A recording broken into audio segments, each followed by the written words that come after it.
Okay, so now we're starting for real. Let's talk about the Stoics, Stoicism, and we chose Epictetus as a representative of Stoicism, and he provides a very clear, kind of accessible and intelligible introduction to Stoicism, first century figure of our period. Where does the word Stoics come from, or Stoicism come from? It comes from a Greek phrase, stoa poikile. That just means the porch, and there was a raised platform in the city of Athens where these philosophers would walk back and forth and talk about their doctrines. And because they would walk on the stoa poikile, they gained the name, basically the porchers, right? That sounds kind of odd, so we just take it from the Greek and call them the Stoics. It was founded in ancient Greece, but then the Romans adopted it, the philosophy of Stoicism. The founder was Zeno, who, relative to antiquity, lived to a ripe old age, right? So about 82, right? But he had two illustrious successors. We don't know when Carneades was born, but he died in 232 BC. And Chrysippus, that's funny. I thought I already had the program accept these. Well, that's not working. Hold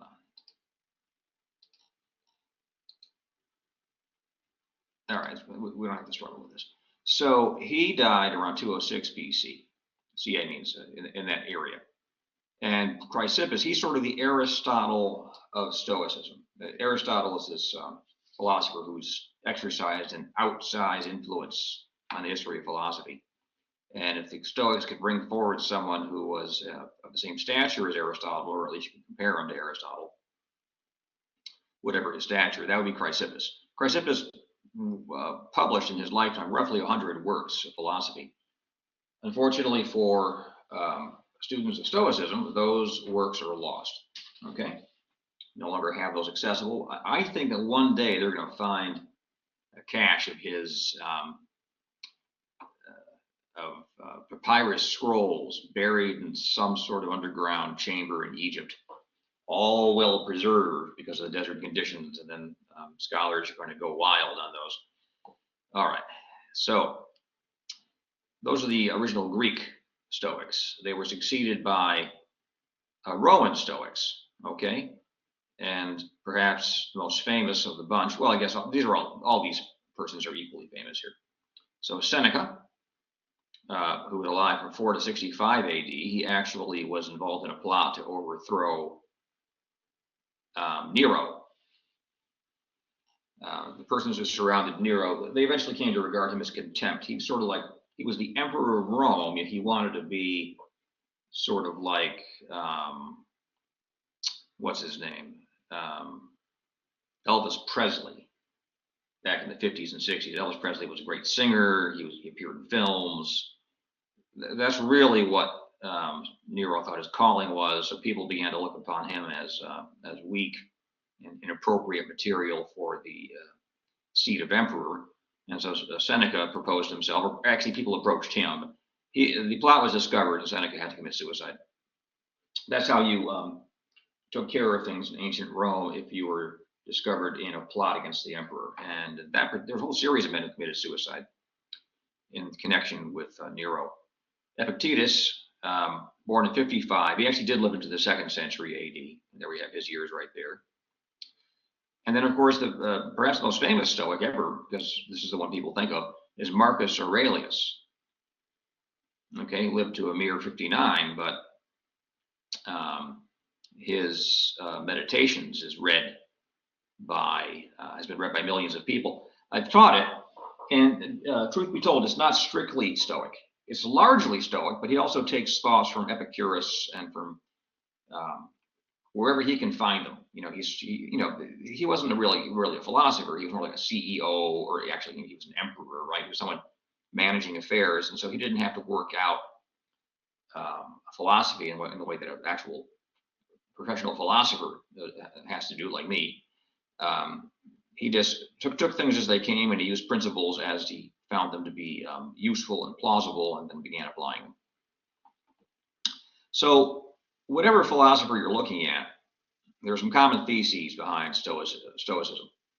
And we can talk about some very general theses to begin with, and then we'll get into some of the nitty-gritty with this doctrine.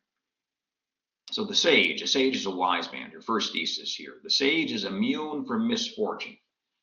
That is, if you can achieve being a sage. We'll see why that's the case, okay? Or you've gathered that from your reading. We'll discuss it. Second, the thesis is that virtue alone by itself suffices for happiness, and nothing else does, okay? So if you want to be happy, you have to cultivate perfect virtue. And what is perfect virtue? Well, perfect virtue is identical with perfect self-control, absolute self-control. You guys follow? So you are utterly in control of yourself, your beliefs, your acts of will, okay? And your actions to the degree that those can be controlled, but basically your beliefs and your acts of will. You can will to move your arm, but your arm can suddenly become paralytic. So that is not, strictly speaking, under absolute control, but the actions of your soul are, okay? And by the way, in philosophy, we would say that they have a kind of voluntaristic, that means having to do with the will, a voluntaristic doctrine of belief. You can actually will to believe one thing or another. You guys follow?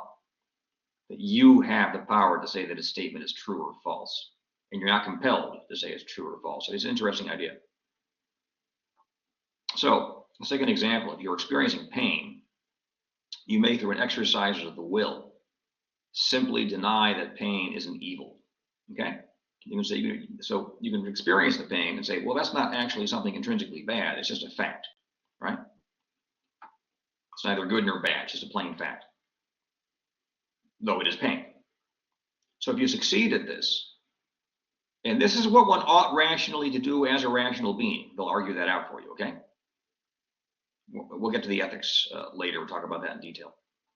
If you can accomplish this, and in fact, the pain will have no effect on one's happiness. That's the Stoic thesis, or at least one of the statements, propositions they would uphold. Maybe sounds a little implausible. What if you're suffering from a migraine headache? You say, this migraine headache, this is not actually bad. It's not good either. It's neither good nor bad, and has no bearing on my happiness. Okay. So some of you are responding to that by saying, well, that's just self-deception. That's just hypnotizing oneself, maybe becoming delusional through some kind of technique of self-manipulation. The Stoics would say, no, follow up on this, and I'll teach you something worthwhile. Okay, let's see what they would say. I suggest that we compare what they're suggesting with certain contemporary psychological techniques, particularly this auto-suggestion. Auto-suggestion, okay? So this is a central feature of various self-help teachings. Now, some of these self-help doctrines can actually be of help. Many of them are a little bit, I don't know, they're a little bit, I don't know how to put it, preachy, and they sort of place the individual who's on the receiving end of the self-help advice under some kind of peculiar standard of judgment. And you always wonder what qualifies this self-help guy actually to give other people help. The only thing he succeeded at doing is selling self-help books, if even that. Anyway, but some of those things can be helpful. I know that because I've spoken to guys who've used some of these programs. The one put out by an actual psychologist with a PhD and decades of research, that fellow who's famous now, Jordan Peterson. I've spoken to fellows who've followed his program, and they said they're a lot better off. Okay, so anyway, let's go back to auto-suggestion. Athletes and top performers use it. Like when there was a film in which the wide receiver, it was filmed about professional football, the wide receiver was looking in the mirror, and he kept saying to himself, "You are the greatest wide receiver in the history of the game." you are the greatest. He was trying to psych himself up for the game and really believe that he was effectively invincible and nothing could stop him. All right. So I can't say whether this works or not, but many people believe that it does. That's certainly true, and they practice it. In any event, it is at least plausible to consider the possibility that one can train one's attention not merely to focus on certain facts, but also to phase certain elements of consciousness out of one's conscious field. Doesn't make any sense? Maybe you can train yourself, maybe to focus with great intensity on some fact, but also you can train yourself in the art of negation, maybe to phase certain elements of consciousness out of your conscious field. For example, a migraine headache. I don't know. I haven't tried it. Maybe it's possible. Okay. And perhaps this is what the Stoics were doing. I don't know. It's just a suggestion. You can think about it. So the Stoics were corporealists. Everything is corporeal or material, right? Now, within their corporealism or materialism, they observe a basic distinction. There are certain abstract entities in Stoicism, like relation, space, and this thing that we call meaning. But what's basic in our universe is corporeal. Everything it depends on that. So I should say everything is either corporeal or depends upon, right, the corporeal. So for example, a thought might be incorporeal. Arguably, it's hard to pin them down on this, but it would depend upon something corporeal. Okay, let's leave it at that. So first, there is the original unquenchable fire. And in this, they're following Heraclitus. Now, when the ancients thought about fire, they thought about what we literally call fire. They thought about the sun as a kind of ball of fire. They thought about lightning and things of that sort. And if in their part of the world they could experience static electricity, you can't actually experience that everywhere. You experience it here. They would have thought of that, perhaps, right? So they were thinking of energy, really, right? And what I just named are different phenomena. What we call fire is combustion. The sun is a rapid transformation of hydrogen into helium through fusion, and lightning is a rapid discharge of electrons, right? Those are three different things, but they put all those in one category. So this fire, this is the divine craftsman of everything that is, okay? They also call it several other things. I'm just going to put one here in particular, the logos. Okay, logos means rational order, the rational order. So for the Stoics, in their mind, there was an original energy that is intrinsically productive of order. Okay, leave it at that. Then there's a second type of matter. This is the basic matter, the fundamental matter that the organizing energy works on. This basic matter is in itself inert. It doesn't move of itself. And is in and of itself receptive to the operations of the original fire. It means the logos. And sometimes they would call it Zeus. Sometimes they would just call it warm air, which strikes us as odd, but that's what they would do. And sometimes pneuma. Now the pneuma, that means spirit, okay? So the fire is the God who is rational order and pervades the entire universe and governs its every last detail. So Stoicism, we can say, combines three basic principles. First, theism, God exists. That's number one, okay? If you remember back to the introductory lecture I gave you, you can either be a theist or an atheist. You have to be one or the other, and you can't be both, okay? So Stoicism decided in favor of theism. Okay, they probably had arguments somewhere in one of those lost treatises of Chrysippus for theism, but we don't know those. Okay. And then B, they adopt cosmic absolutism, that is naturalism. Okay, the only thing that exists is the cosmos, but the cosmos has a God in it, right? Okay. And then they have this third element here which distinguishes them, and that's an immanent dualism. Immanent means it's inside our universe, not outside. Okay, transcendent is outside, immanent is inside.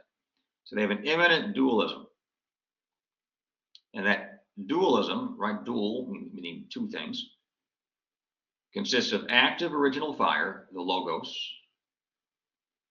and the inert basic matter, okay? So that's what we have. So the result of what we earlier in the course called theistic naturalism. Theistic naturalism. The Stoics developed a subspecies of theistic naturalism by way of this third principle right here, immanent dualism. And I'll just mention, by the way, parenthetically, right? Epicurus, who you have in your book, if you bought the book, developed a second subspecies of theistic naturalism. Okay, so he had, there's nothing but the universe, but for him, there were many gods in it. Spinoza, in the 17th century AD, much later developed a third form of theistic naturalism. For him, the entire universe is God. Okay, not so for the Stoics, because for the Stoics, you have the basic matter. That's not God. There's an Indian philosopher named Shankara who developed a peculiar subspecies of theistic naturalism called panentheism. Everything is in God. So our universe is sort of a local patch of this God who extends indefinitely in every direction. Okay, but that's still a kind of peculiar naturalism because we are continuous with God. He doesn't transcend us. It's just that if you can get to a spaceship and keep going, eventually you'll leave our universe and just be in the God himself. All right, so the divine logos is, for the Stoics, immanent, and it's ubiquitous, right? So it's inside the universe and it's everywhere. But it's not identical with everything in the cosmos, because there's a second thing. That's the basic matter that's actively shaped and directed by the divine principle. And wherever there is basic matter, there too is the active principle, the logos, the energy, the fire, right? But it is at least possible, right, that the active principle will be present in a location where there is no inert matter to be shaped. So you can imagine maybe you go flying out in a spaceship and you can at least see some area where there's some, where there is no inert matter, but nonetheless the God would be there, okay? And if you were to fly into it, then you would supply some inert matter to be shaped. So let's make a comparison so we can, this is one of the best ways to learn is to compare what you've covered before with what you're learning right now. Then things kind of snap into focus. Generally, things snap into focus through comparison. It's how you learn language too, by the way. So we'll compare Plato, Aristotle, and the Stoics. So in Stoicism, there's a basic dualism, but this dualism we just encountered is in all these philosophers, okay?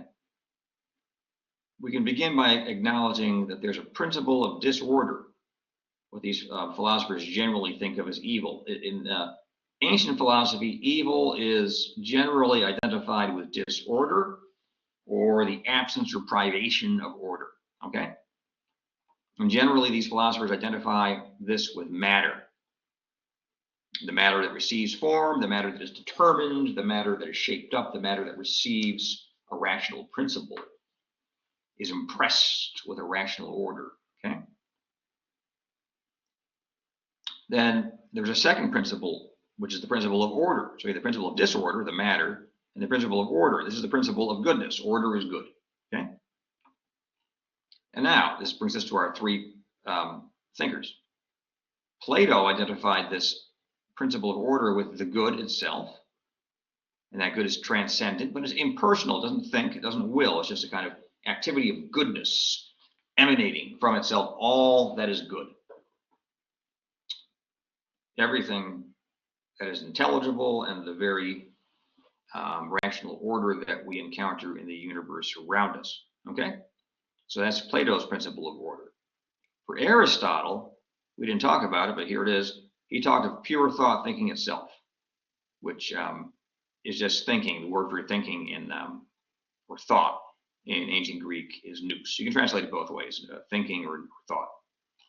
His first principle, his principle of order is also transcendent. It's outside of the universe, as it were. He suggests it's in contact right at the perimeter of the universe. It don't matter. It's basically not part of the inner workings of the universe. So you can say it's transcendent. is personal in the sense that it's an activity of thinking, right? It is intellect. So it's a person of sorts. It's a very peculiar person, but it's a person of sorts. And it's enclosed, or I should say maybe self-enclosed, okay? Now, self-enclosed, well, it's simply occupied with itself. All it thinks about is itself, and doesn't think about anything other than itself, because everything else is unworthy of its attention. That's how Aristotle thinks about that. Okay, now the Stoics say, okay, you're right, there's a principle of order, but you're wrong. It's not transcendent. It's an immanent and personal, a thinking, willing entity. It's also relatable. You can pray to it for the Stoics, okay? And that's the original fire, the God, the Logos. All right, so now we have a kind of general picture of everything we've looked at so far. Let's talk about the Logos, space, and time. So bear with me while we go through some of this background metaphysics, because it bears on the ethics, okay? So the Logos, it shapes all spatial entities, okay? Your desk, the house. Now, we claim to those things because those are artifacts. We can turn to natural entities, trees, the dispensation of the clouds in the sky, the stars, right? The oceans with their tides, the moon, all that. So it gives these entities form, it directs their movement, and in some cases it gives them life, okay? And one ancient way of thinking about things is that everything's alive because everything moves. Think about that. Something moves, it seems to have some principle of life in it. Otherwise, why would it move? Okay.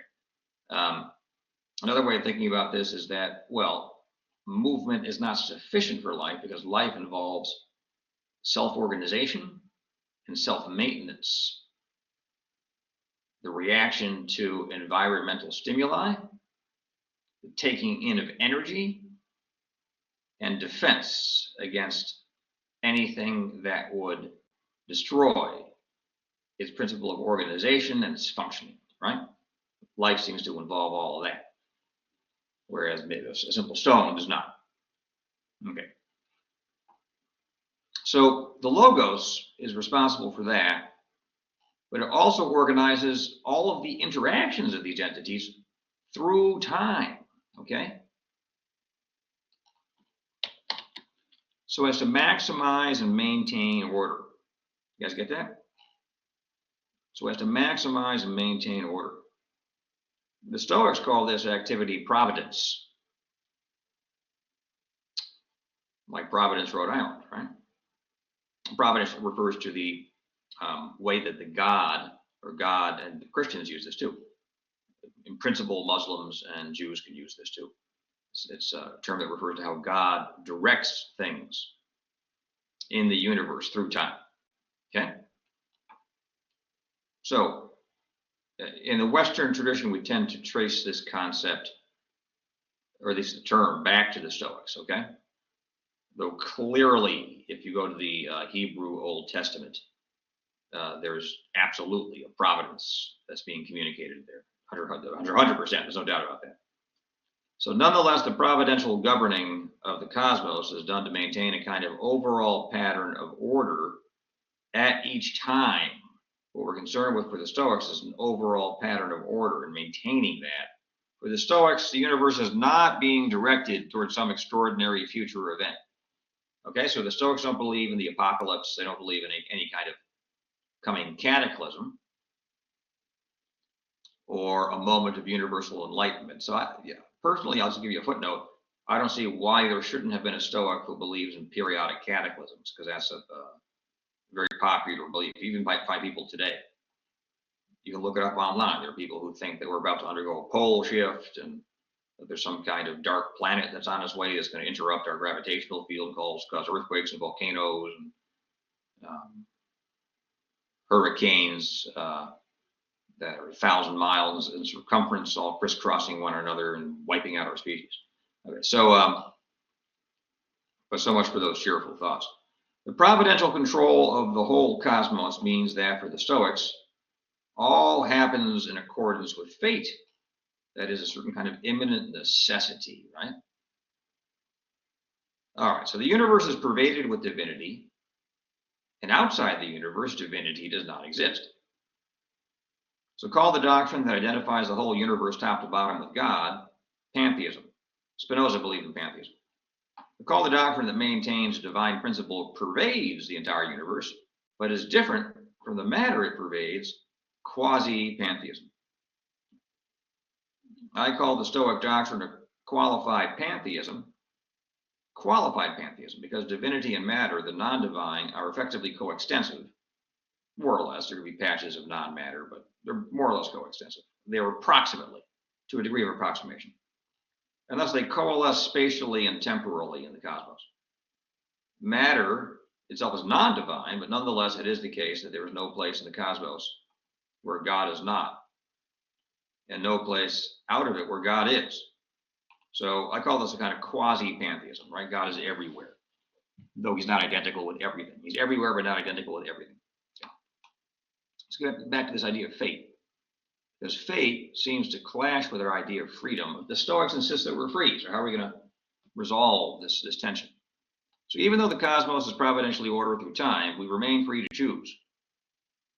To judge a thing to be good, evil, or indifferent. We'll get more deeply into that, those three options. Or to choose to do or not to do an action. Right? I mean, if you look at a muffin on the table, you can say, oh, that muffin's good. It's good for eating. It'll nourish me. Or you can say it's evil. There's too much fat in it. It'll make me sick. Or you can be indifferent. You can say, I'm not going to say it's either good or evil. Okay, those are the three options. With respect to an action, you can either do it or not do it. You guys follow? And those are the two choices you have. Not three, in that case. All right. So this, frankly, looks like a contradiction, that we're free and fate governs all, right? And every student of Stoicism has had to wrestle with it. So let's wrestle with it a bit. Let's begin or continue by laying out an argument which kind of will help us experience the full force of the problem. So your premise number one, your first premise is, if God completely controls all, and we are part of all that is, then God completely controls us, right? Just, by the way, footnote, Christians try to get out of that by saying that God ordains certain actions and events, and he permits others as effects of human and angelic freedom, right? Anyway, so, but we're talking about Stoicism. If God completely controls all, and we are part of all that is, then God completely controls us. Second premise, if God completely controls us, then, after all, we do not completely control ourselves, right? Because this control goes all the way through to every single last bit of ourselves and everything we do. All right? So premise number three, God completely controls us, right? In fact, pardon me, he completely controls everything. And we are a part of everything. We're a part of all that is, right? So therefore, conclusion, we do not control ourselves, not even a little bit. Not even partially. Okay. So the Stoics they've kind of painted themselves to a corner here where they try to get out of it. They try to resolve this problem by distinguishing various senses in which things are caused. Okay, so you can distinguish different types of causation. And then to affirm that everything is necessary in accordance with what is called the proximate cause, that is the cause that precedes the event. But not everything is necessary in other senses of causation. Okay, so now they have a second sense of cause. They apply to you. When you exercise your will, you are the preliminary cause of your actions. So there may be something outside of you that is causing your will to act in a certain way, but your will then acts. And that, after all, is your will acting. And that makes you the preliminary cause of your action. And therefore, you're responsible for it. Okay? So you are both necessitated, proximately, and free as a preliminary cause. So this is a version of what today is called compatibilism in the philosophy of free will. So compatibilism says that necessity and freedom are compatible with one another. Okay. And once better philosopher who said that anyone who believes that is slightly retarded. Okay, but is the word retarded? That was his word. I'm quoting him. That's like not a politically correct word. So I don't mean to insult it. I don't mean to upset anybody with the use of that word or insult anyone. There are persons who are born and they have certain mental disabilities and they shouldn't be made fun of. By the way, the word retarded means literally delayed in development. So it's not an insult, but people for some reason take it to be an insult. So I'll just respect the fact that people have that emotional reaction to that word, though they really should not. Okay. Perhaps this distinction amounts to nothing more than a dodge, that between the proximate and preliminary cause. For if the Stoic God completely controls you, then he controls the way in which the motions of your soul and body cause your actions. That means that he controls the preliminary cause of your actions too, right? Including your will. Therefore, you are totally controlled by God and contribute nothing independently to what you do. Any effort to make an independent contribution is itself controlled by God, right? So the Stoics, they don't seem to resolve this contradiction as far as I can see. So nonetheless, compatibilists, whether Stoic or non-Stoic, are notoriously fixed upon their compatibilism, calling it the only kind of freedom that could really matter. You hear that a lot with guys who defend compatibilism. They say, oh yeah, we're free, but we're free in the way that the only way that could possibly matter. Okay, fine. So if you seem to yourself to be free, and you're able to exercise that freedom, and our social structure is such as to have removed unjustifiable and onerous obstacles placed before your will in your person, then you're free in the sense that matters, right, from their point of view. Okay? I don't know. I mean, I personally, I don't know if I agree. I mean, I wouldn't want to think that I'm actually necessitated in everything that I do. It seems to matter to me, right? It doesn't matter to the compatibilists apparently, but it seems to matter to me whether I'm actually responsible for my actions and can do otherwise, or choose at least one of two options, if not more than that. Well, with respect to doing and not doing, we choose one or two options, or whether I'm actually necessitated. If I'm necessitated, then that would be that would rather undermine. Turns out that's the case. It would rather undermine my self-conception, my idea what the world is, and what I'm doing in it, what other people are doing in it, what we're all doing in it together. Okay. So it seems that does seem to matter to me. But anyway, that is whether we are actually in control or not. That does seem to matter to me. I think it matters to you too, most of you at least. Okay, so the compatibilists seem to beg the central question at hand, but I'll let you be the judge of that. I gave you my 2 cents, but I'm not a legislator who passes laws saying you have to say everything I say and believe everything I believe. So you can just think that out. Okay. So, by the way, keep in mind that the Stoics have not really examined theistic supernaturalism, but there'll be a very interesting sort of response to the Stoics by our next philosopher, St. Augustine, who is a theistic supernaturalist, and then you see how these different positions play off against one another, and that's when philosophy becomes really, really interesting. So now, finally, let's turn to Stoic ethics.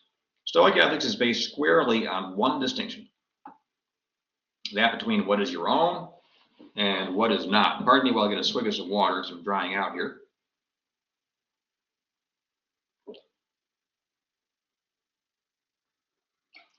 All right, hopefully that'll keep me going. So now the second category of what is not your own, that can be split into two things. What belongs to others, apparently that which they are actually holding on to, or which is their legal possession, or whatever it may be. Or perhaps a faculty that they possess, or something about their body. So basically what we would call their soul, their body, and perhaps some possessions. And then there's what belongs to no one in particular. Okay. By the way, strictly speaking, external objects don't belong to anybody, including others, and they don't belong to you either, because they don't fall under your faculty of control such that you could infallibly determine what's going to happen to them. However, you can infallibly determine your own will. So your will belongs to you. Okay? We'll move on from that.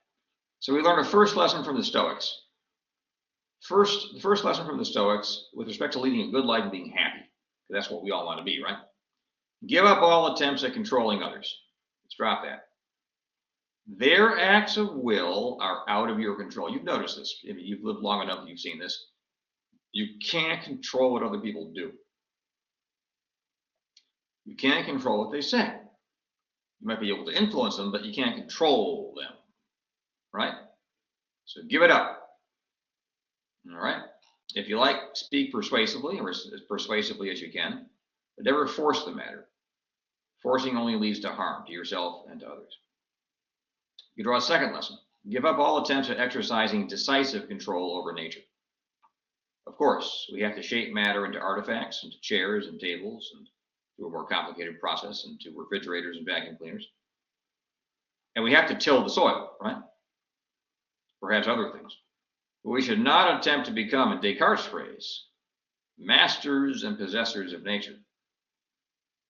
Persons with total power over nature, exercising a tyrannical control over it. That implies that we should not aim at establishing a material utopia. Now that's interesting, because a lot of people today are talking about establishing a material utopia, and that's even within reach with artificial intelligence. Basically, we'll hand all major functions over to artificial intelligence and robots, and the rest of us will be lives of leisure, because we'll have a group of techno servants, right? Robot servants who aren't conscious and will make all of our wildest dreams come true, right? Until the scenario from I, Robot happens and they rebel. Okay, so happiness, I doubt that could ever happen, because the robot would run on algorithms, which themselves are computational engines, and that's not what a human being is. So there's no reason to believe that something running on an algorithm could ever become conscious. I guess it could, but there's no reason to believe it could. Okay, that would be what I would say about that. Happiness will be achieved. It's like saying that my pen could become conscious or something. You know, it could, I guess, but I doubt it. Happiness will be achieved from within, not without, through the perfection of the will, the faculty by which uses. So how are you going to become happy? You have to become happy from within. So let's pursue this. The key lies in how one freely thinks about things outside one's control. That's really the key there, okay? How are you going to form your opinions about things outside of your control? So acts of will are in your control, and your opinions are in your control, because you form your opinions through acts of will, okay? As for the opinions of others that are not your opinions, right? And their choices, as these are outside of one's control, one should regard these as neither good nor bad, but as indifferent. Whatever's outside of control should be regarded as neither good nor bad, but simply as neutral. Okay. What about natural events like lightning appearing in the sky, or more frequently rain, or the wind, whatever it may be? Regard these things as neither good nor bad, but as simply indifferent, okay? But now take it an extra step. One should not desire that things conform to one's desires, but one should desire that things happen exactly as they do, right? Epictetus said that towards the end of the reading. Thus, one will always be satisfied. If you can somehow convince yourself that things are as they happen, or are good as they are, and that if you're going to desire anything whatsoever, you should desire that things be exactly as they are. You'll always be satisfied.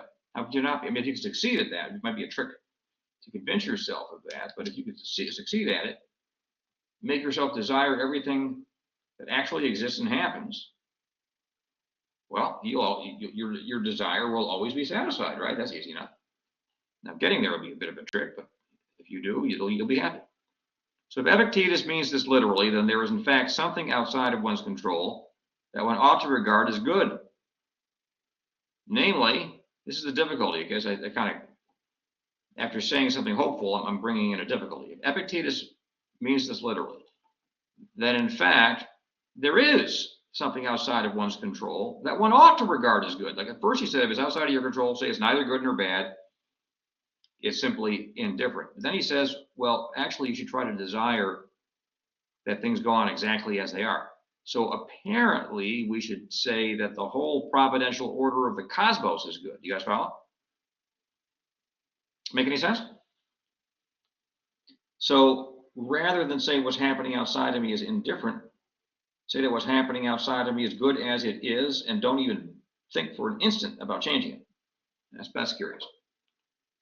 Now, there are a lot of terrible things happening outside of you, right? Okay, so you can see that this is not a philosophy which is self-evidently true. You know, there are an area, I believe, was it Singapore or Thailand? No, Indonesia or Thailand, where there's a lot of pedophilia. Okay, I mean, it's horrible. Are we supposed to be indifferent before that? What happens? You know, persons with that inclination fly in there and take advantage of the people there.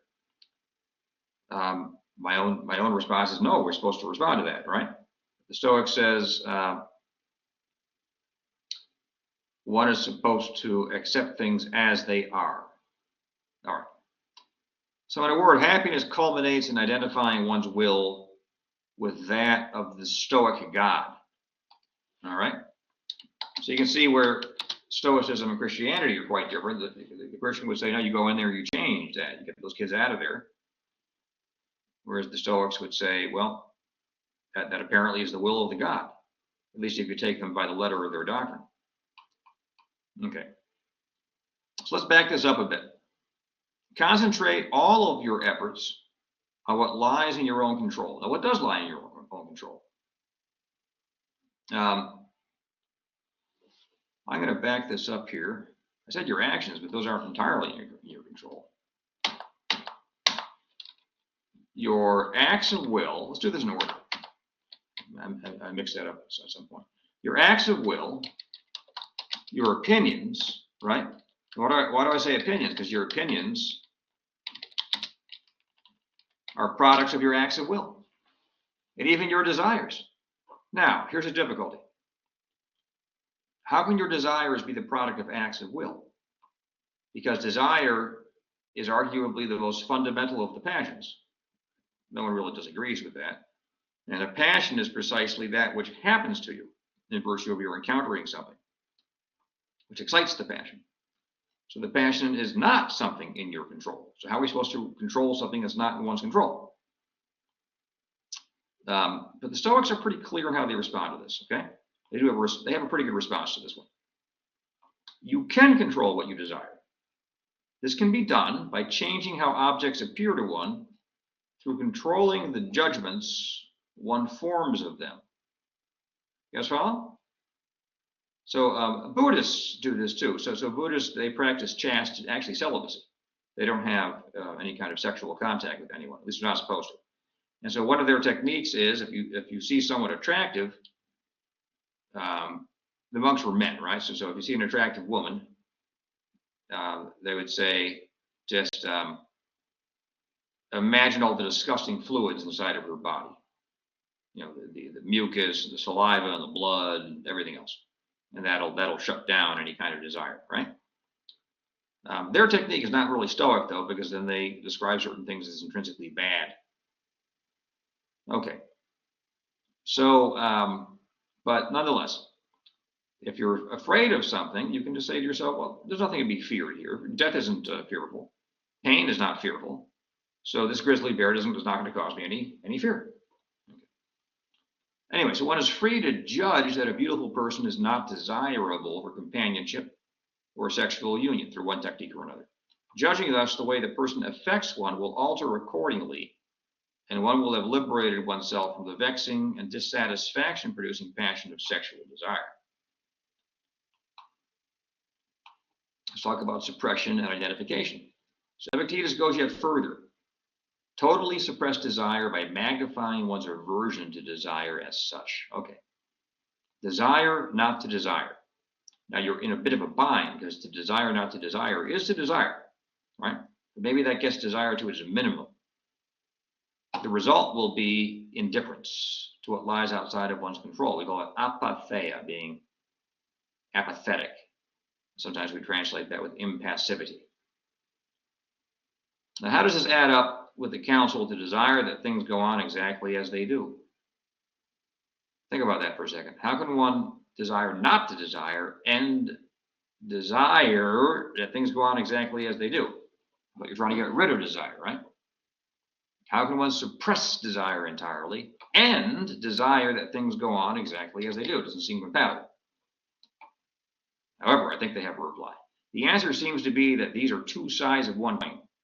To suppress one's desire, the thing conforms to one's own desire. That's the idea.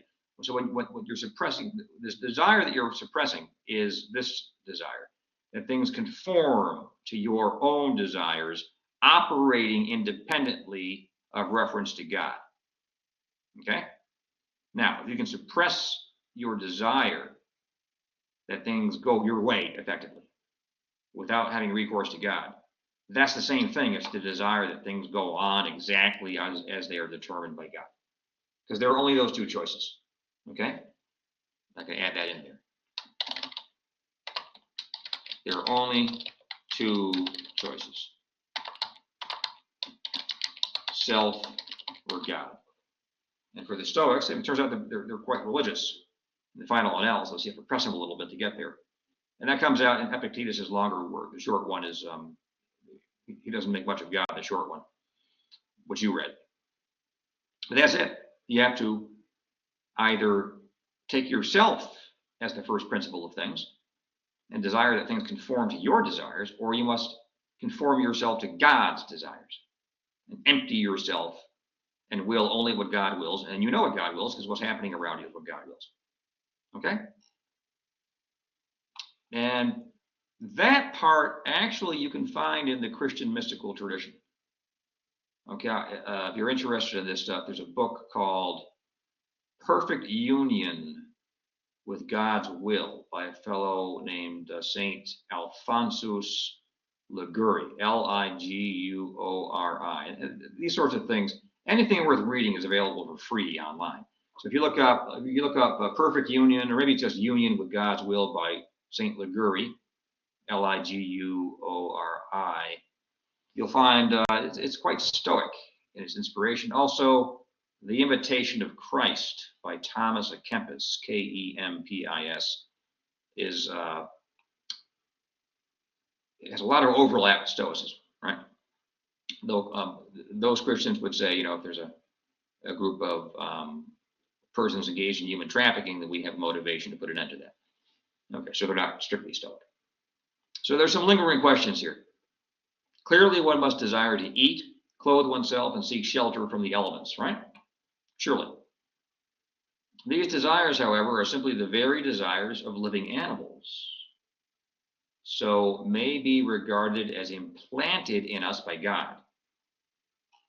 Okay, let's try to think that through. Hence, in acting on those desires up to a certain point, but not beyond that point, you act on them up to the point of maybe gratifying the needs of the body, but no further.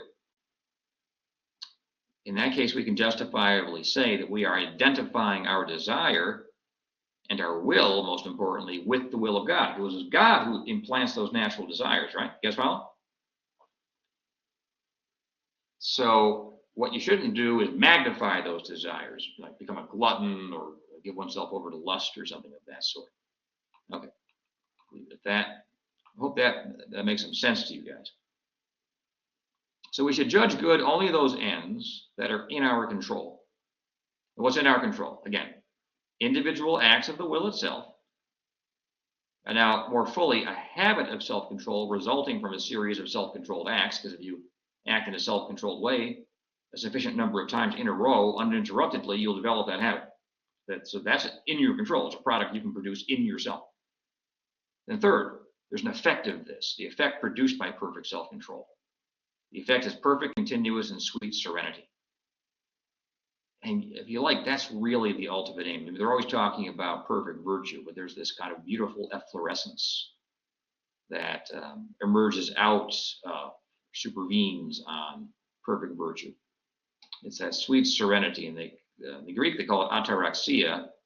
Now, taras in Greek means what's disordered. The a is just a negative prefix, like non-disordered. That doesn't sound too good. So maybe untroubledness would calmness, untroubledness, serenity, peace. Serenity just means peace. Okay? Okay. And yeah, you can go in circles with this stuff. St. Augustine defines peace as the tranquility of order, whatever. So this is what they're aimed at, untroubledness. So let's move on here. As for ends that lie outside of our control, but which we must pursue, due to the social functions we perform as parents, workers, and citizens. Right? As a parent, you take care of your kids. As a worker, you have to punch your time card, do your work. As a citizen, there may be certain citizen duties like a jury duty, whatever it may be, or even fighting for the paying taxes certainly, and then fighting for the state. These ought to be conceived as assigned to us by God. Hence, insofar as they lie partially outside of our control, we should be impassive in response to the success or failure of achieving these goals. But insofar as they are assigned to us by God, we should diligently attempt to achieve these goals.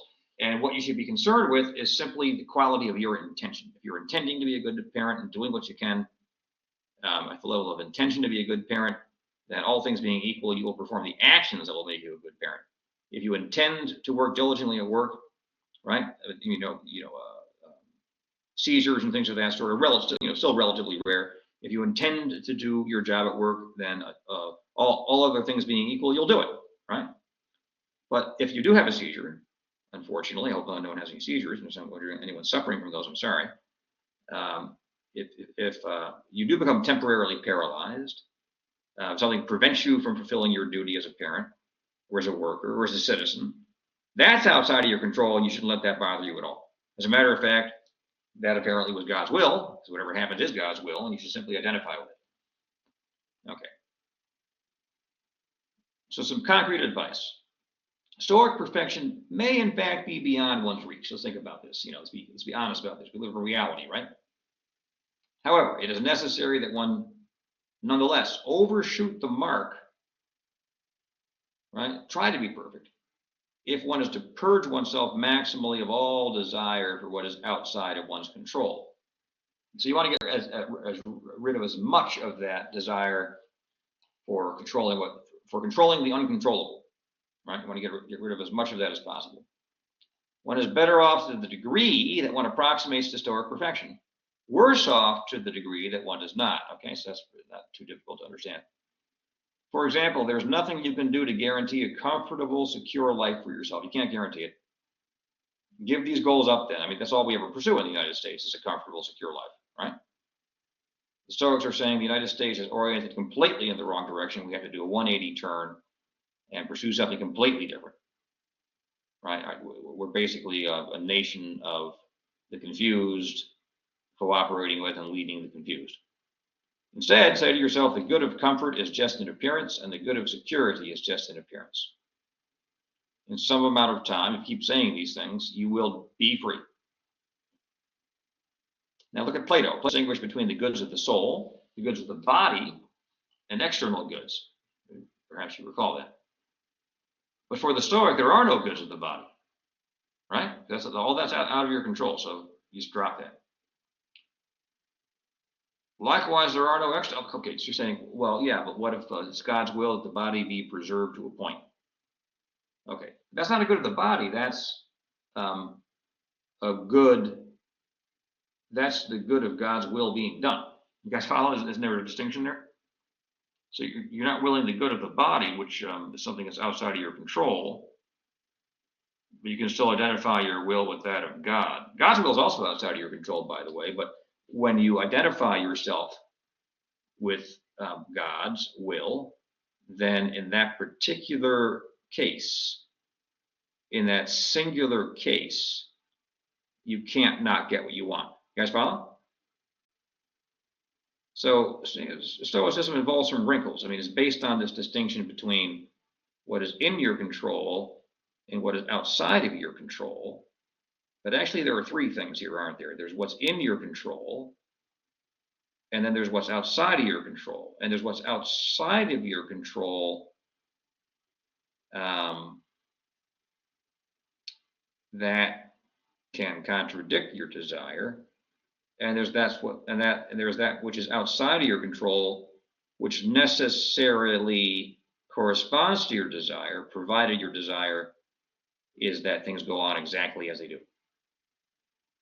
If that makes any sense. Okay.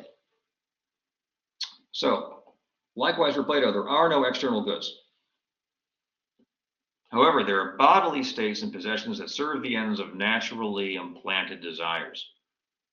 Right? There are bodily states and there are possessions that serve the ends of naturally implanted desires, and God planted those. Not to mention the divinely appointed social relations that these things serve, with which natural desires and social positions one does not identify with one's will. So that grammar is pretty kind of tough.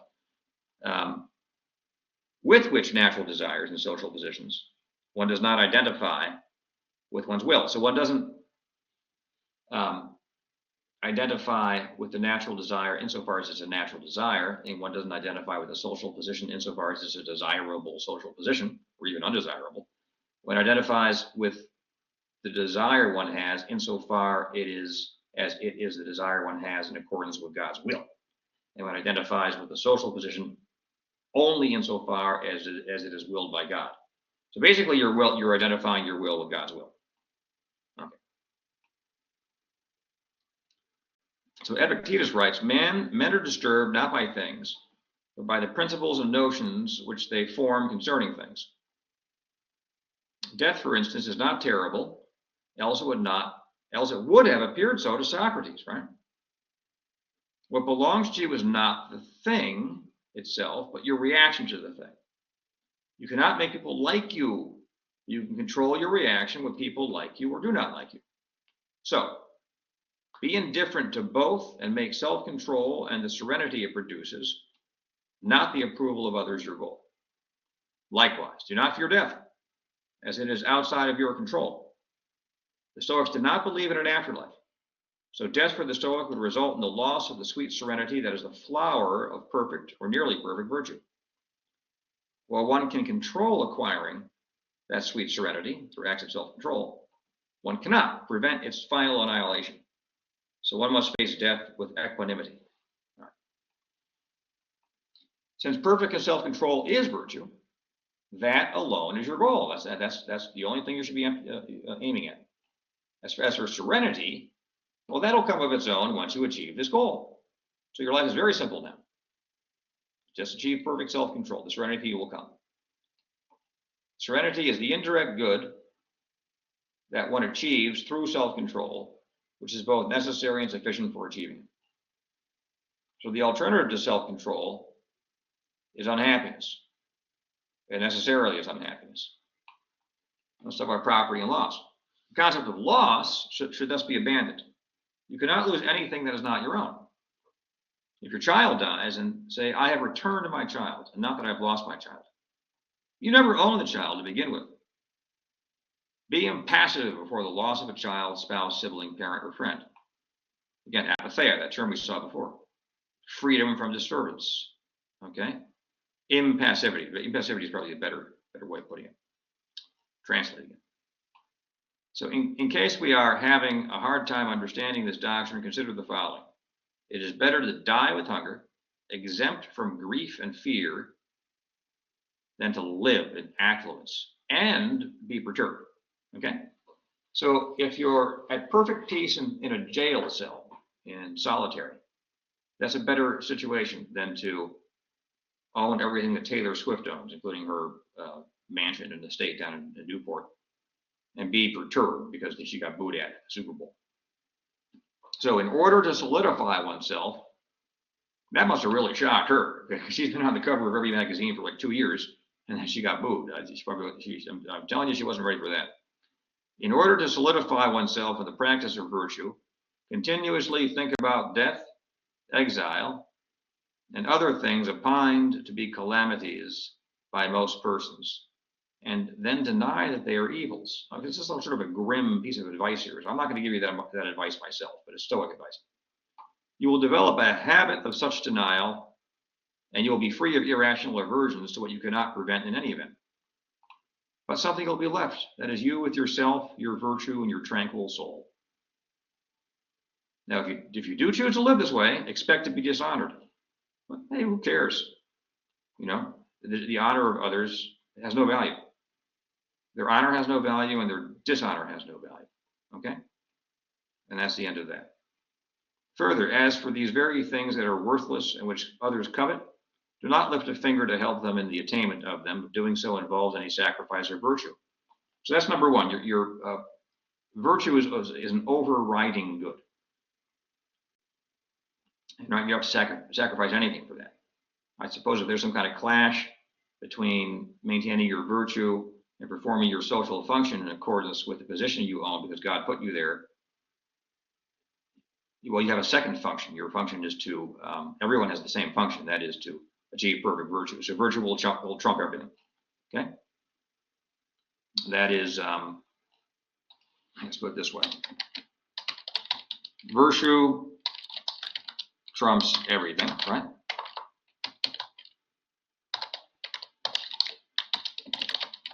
That is the natural law. And the Stoics did talk about natural law. They even introduced, more or less introduced the idea historically. Plato talks about a law of nature at one point, in the Gorgias. That's the only place he introduces it. And he assigns it to a villain, too. So, the Stoics' advice for you is this: man your post, the position that God has put you in. So he wasn't much about upward mobility, right? So I'm not saying that you should, say, okay, I have this kind of introductory position at Walmart, making $13 an hour. I'll just stay there. You'll have a hard time raising a family with that. So I'm not going to say be a strict Stoic here. You will find yourself in one way or another. You will find yourself in one or another social position that will involve producing or doing something or other that is in itself worthless. Okay? But if this is your lot, occupy, because it'll involve external goods or goods of the body. Those are worthless, right? Can I add something? Are they really worthless? Well, if external goods and goods of the body are necessary for your for maintaining your existence, so you can then have perfect virtue and tranquility, then they're not worthless, are they? They're instrumentally good. They're just not intrinsically good, okay? That's what I would say. So I'm going to add that here because that seems to be right. Or at least instrumentally good. That is good for the sake of something else that's intrinsically good. Or for the sake of something else that's instrumentally good, that's instrumentally good relative to something else that's intrinsically good, right? And so on. But if this is your lot, occupy your position with resignation and strive after virtue. The reward is happiness itself. Finally, it might come as a surprise that the Stoics taught that one should aim at helping others learn Stoicism and thus attain happiness. That is, they taught altruism. We should aim at benefiting others. All right, how could they teach this if another person's choices are outside of one's control? I mean, why should I, from a Stoic point of view, bother trying to teach you people anything? Right? If your effort is outside of my control, I can't be certain it's going to work, Well, the idea seems to be that helping others in achieving virtue and tranquility is a job assigned to every person by the God. Everybody has two jobs. Because I have one job, right? But everyone has two jobs. One job is whatever, to make sandwiches at the place you work, or organize the books if you're an accountant, or harvest the fish if you're a fisherman, whatever it is. And your second job is to cooperate with everybody else in achieving perfect virtue and tranquility. And therefore, you should help people to the degree that you can help them by teaching them Stoicism. For it is the natural end of every person, and we do well in cooperating with others to the degree that that is possible in their and our attaining our natural end. Okay? Fix that English a little bit there. Okay. As for whether another person attains Stoic perfection by means of our help, this we must regard with indifference, in fact. You have to help, but be indifferent concerning whether or not your efforts bear fruit. See the difference? Okay. God has given you something to do it, and then let it go. So we have to render this help. We have to help others and harm no one. Where did we hear that before? The spirit of Socrates lives on. in Stoicism. Okay. So that's what I have to say about Stoicism. Hope you guys enjoyed that.